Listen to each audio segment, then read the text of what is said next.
Book of Heaven, Volume 4. 21st to the 30th of November 1902. Page 147 to 151. November 21, 1902.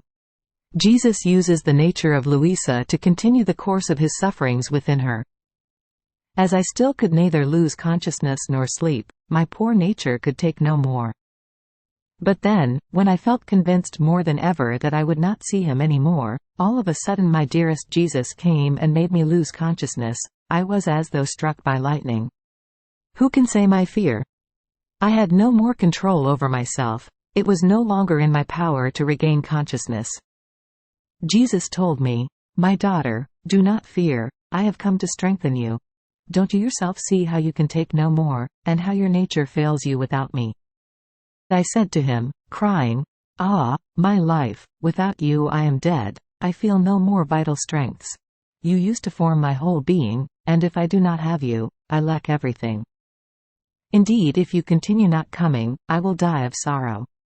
And he, "My beloved daughter, you say that I am your life, and I say to you that you are my living life. Just as I made use of my humanity to suffer, so am I using your nature to continue the course of my sufferings within you. Therefore, you are all mine. Even more, you are my very life." As he was saying this, I remembered the obedience, and I said to him, "My sweet good, will you let me obey by allowing me to come round by myself?" And he, "My daughter, I, the Creator, have obeyed the creature by keeping you suspended in these days. It is only right now for the creature to obey his Creator by submitting to my will, because before my divine will the human reason does not count, and the strongest reason before the supreme will resolves into smoke." Who can say how embittered I was left? But I was resigned, making a vow to the Lord never to withdraw my will from his, not even for the blink of an eye.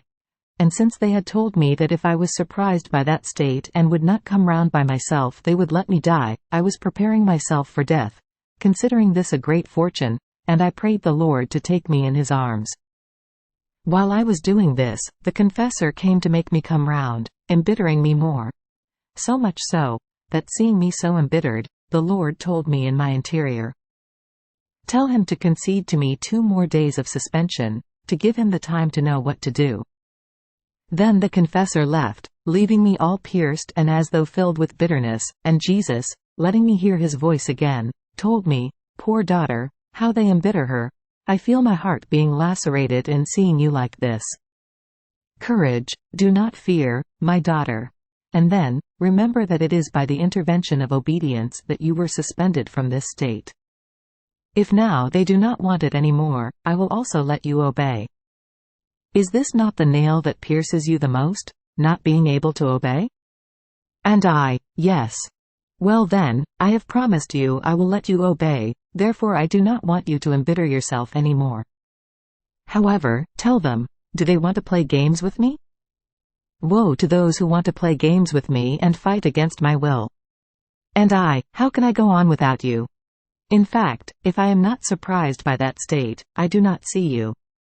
And he, "Since it is not your will to go out of this state of sacrifice, I will find other ways to make myself seen and be with you.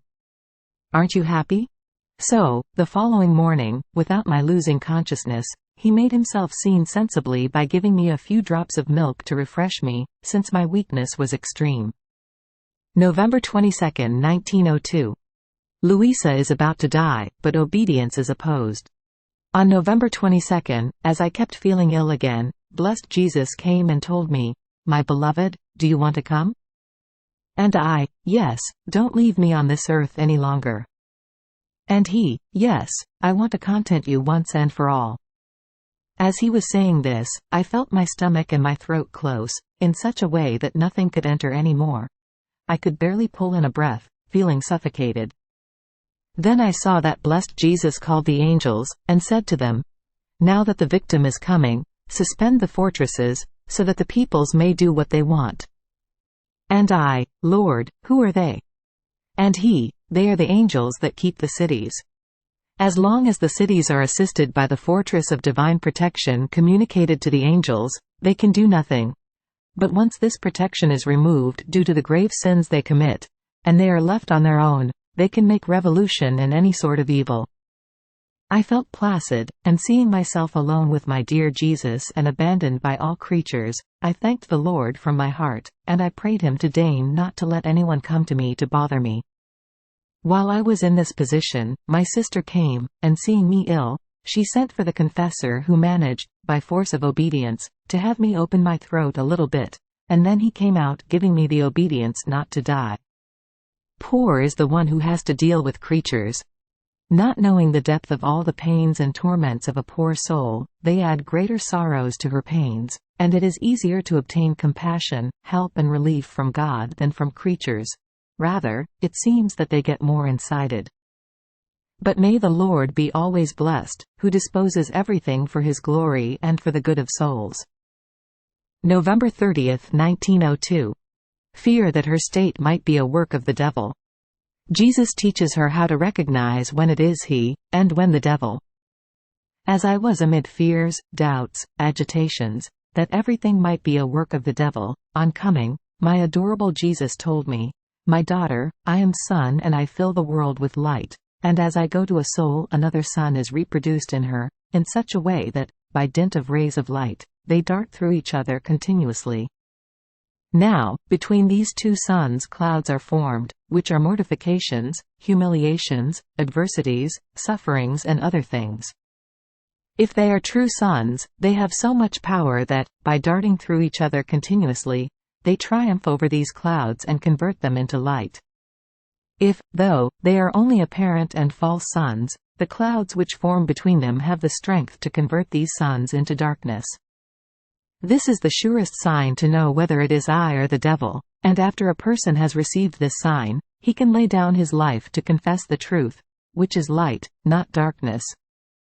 I have been ruminating within my mind on whether these signs are present in me, and I see myself so full of defects that I have no words to manifest my badness. However, I do not lose heart. On the contrary, I hope that the mercy of the Lord may want to have compassion on this poor creature.